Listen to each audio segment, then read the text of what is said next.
Hello everyone, today we're gonna talk about the branding that everyone does when they are starting. So, fake it until you make it. This is the thing that everybody does. Yes, you're pretending that you're a big brand. Yes, you're pretending that you have a lot of customers, that you have a lot of reviews, but none of this is real. What is the best way for you to actually establish a little bit of more branding when nobody knows you? Because if nobody knows you, basically you're not a brand yet.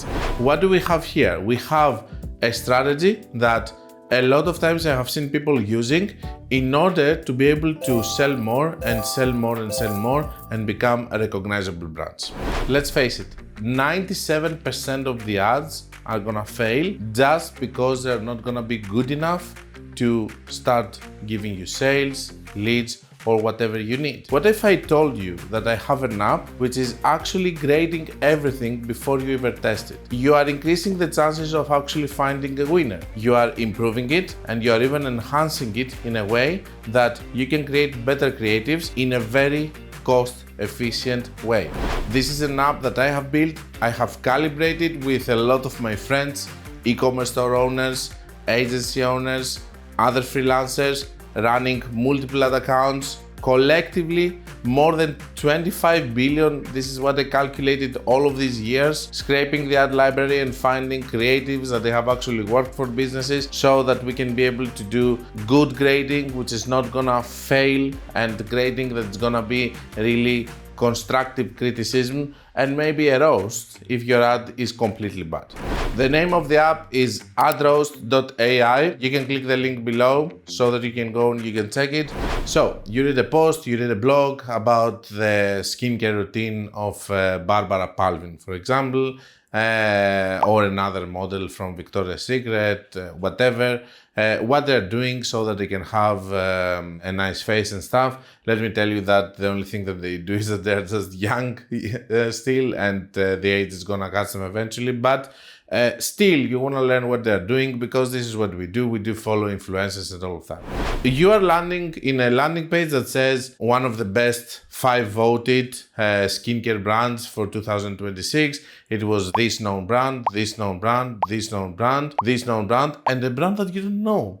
It's just a brand that you have never heard. You just click it and you go and you just say, oh, this is a new coming brand. This is something which is new, fresh, and all of that. So this is a trick that people are doing. They're positioning themselves next to big brands so that they can steal a little bit of their credibility and branding. So basically what's happening is that you're thinking on your subconscious and you say, if this is number 5 and it's between the other brands, that means that basically what I'm seeing here is a brand which should also be good, you know? Because when you are sitting next to big brands, you cannot just be a very bad brand or the brand which is the number 5, and you don't do it so obvious like putting this brand first. No, it's not first, because the other big sharks are first.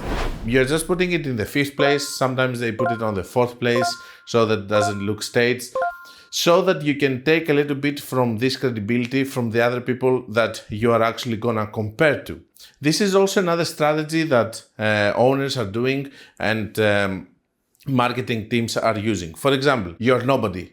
Nobody knows you and you're producing bags. And you're saying in one of your ads, this is our advantages against Hermes, for example, okay? So the moment you're just even competing, or let's say even just comparing your brand with Hermes, you're just taking some of this credibility, because that means that you're good in order for you to be able to compare with Hermes. So people do this all the time. It's the angle that we say us vs them.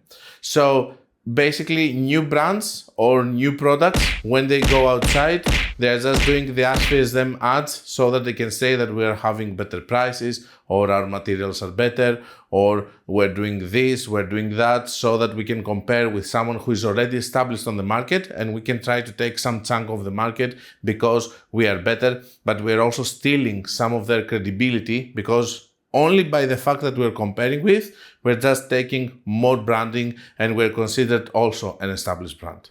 So the way that you can use it, it's like this, us vs them. You can see it also on the websites that they do it. They have one competitor, second competitor, third competitor with checks on the different things that you want to highlight. You can add this also as an ad. You can use it with a video that you are mentioning that you're doing this and that by just having the beep. But the beep in a way that if I say, for example, Coca, you can understand that I'm saying Coca-Cola, okay? So you can put the beep in a place that it's gonna look like that you're censoring it, but basically everybody will understand that you are saying Coca-Cola. So in that sense, you can actually do also video ads that you're mentioning that you're better, blah, blah, and you're just using the same angle, which is you as vs them. The last thing that I have seen, which was also really nice, is from people that they just want to do this through blogs or other places, or want to send people to landing pages and not just send them immediately to buy, to just take them through a journey of reading something and then understanding that this is just another brand which is upcoming, which is the list of the 5 after reading a blog or all of that, and having links, for example, over there. And it has a link also for the brand that is your brand, and you're actually having this blog post or this skincare routine or whatever that may be, so that you can make people buy your products, but not in a direct way, but by also educating them and just triggering their interest, because you're just part of a list that has very big brands. Let's take, for example, the mushroom coffee, okay, which is something which is trending. We have one of the leaders being rice coffee, Everyday Dose, I think it's the name of the other. You will see that these bigger brands that they have already been established, they are not using the us vs them angle. But if you go to their smallest competitors that they are trying to take the market, you're gonna see that most of them are using the us vs them. Why? Because Rise has nothing to win if they're gonna mention just a small brand. They have nothing to win because they're already bigger. But the smaller guy has a lot to win if they actually mention the bigger one. So this is what I'm trying to say here. If you don't have the branding, if nobody knows you, you can actually position yourself next to known people on the brand that you, on the niche, let's say, that you are in, and this is what is gonna help you establish your position more.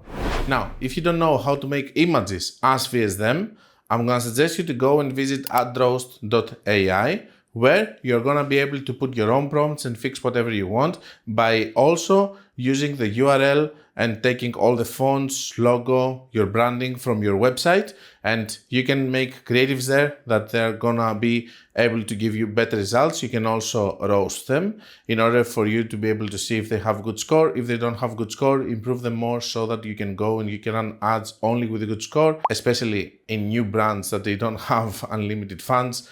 This is something that's gonna save you a lot of money. And here's a video of 30 minutes, me using it, so that you can understand how you can use it. You can have the best possible ads for your brand. I'm gonna see you on the next video.